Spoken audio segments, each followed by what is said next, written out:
বন্ধুরা, আমি আজকে বানাবো আমের টক মিষ্টি চাটনি। এই দেখো, কাঁচা দুটো আম নিয়ে নিলাম। এইটা আছে 5 ফোড়ন, একটা শুকনো লঙ্কা, আর এখানে আম কুচিয়ে নিয়েছি। গ্যাস অন করে নিয়েছি। এবারে সরষের তেল দিয়ে দেবো।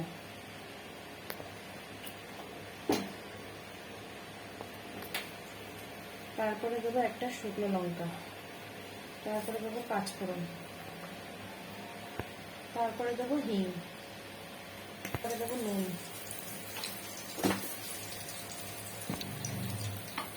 রান্নার জন্য একটুখানি হলুদ দেবো।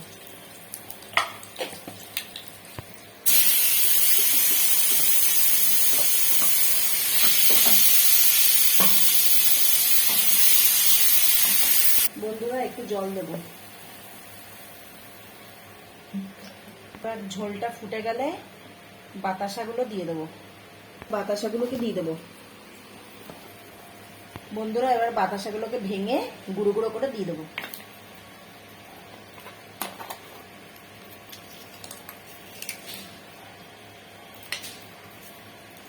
বন্ধুরা, তোমরা কে কেমন ভাবে এই টক মিষ্টি চাটনি বানিয়ে খাও আমাকে কমেন্ট করে জানাবে। আমি এরকম পারি, এরকম করেই বানালাম। বন্ধুরা, এই দেখো পুরো রেডি হয়ে গেছে। কেমন লাগছে দেখো। হ্যাঁ, ভালো লাগলে লাইক, কমেন্ট, শেয়ার, সাবস্ক্রাইব করে দেবে। আর তোমরাও এরকম করে বাড়িতে বানিয়ে খাবে। আর খুব ভালো লাগে খেতে।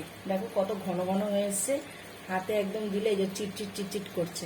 দেখেছো কত গুটি গুটি গুটি গুটি উঠছে, দেখছো? এটা ঘন হয়ে গেছে। দেখো খেতে ভালো লাগবে শেষ পাতে। বাই বন্ধুরা।